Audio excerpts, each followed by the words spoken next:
For me, it's books, especially religious books. I just can't get enough.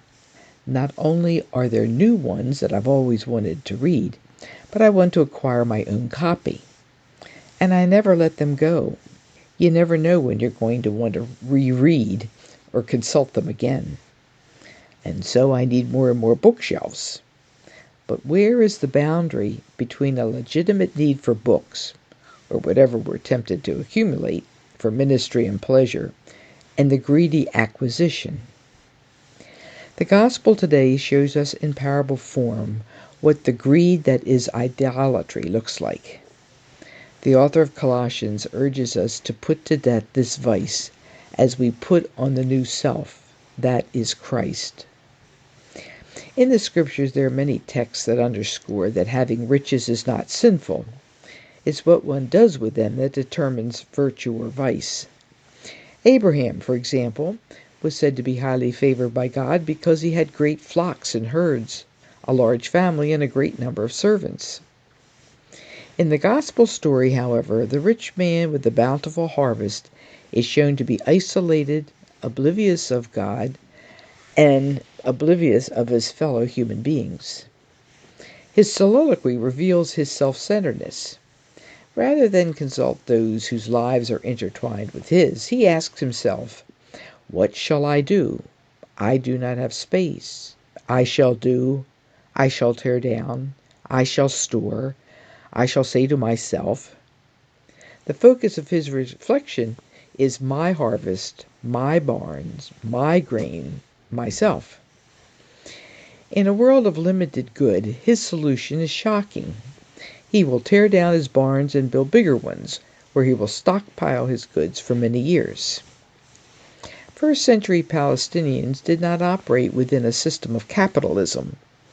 There was no expectation that all could keep getting richer. They considered all goods limited, so that if one person acquired more, it necessarily meant that others went without. Hoarding for them was a clear sign of greed, the vice most destructive to community life. The rich man's self-centered plan for stockpiling and spending for his own enjoyment is interrupted by a startling apparition by God, the only such divine intervention in a gospel parable. "You fool," comes the accusation, with the notice that this very night his life will be demanded. The critical question is, all the things you have prepared, to whom will they belong? The clear biblical answer comes from Psalm 24. The earth is the Lord's, and all it holds, the world and those who live there. Everything belongs to God. Even life itself is given to us on loan. In the end, the greedy man has no benefit from all he has acquired, and his heirs will be left haggling over it. The parable also hints at how the miserly man will meet his end. If Jesus was addressing this parable to poor peasants, whose back-breaking labor did not result in their own benefit, but only increased the riches of the landowner, their answer to the question of ownership would have a different ring. Would not the land and its fruits, which come from their toil, belong to them? Is it the peasant workers who, in the uprising, are demanding the life of the rich man? The parable cuts two ways. To those who are blessed with abundance, hard questions are posed about legitimate use, greediness, and just distribution of resources for the common good.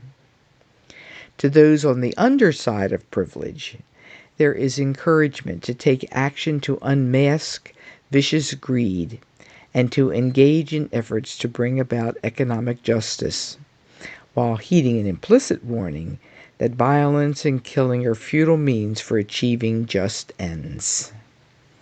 A lot for us to think about this Sunday.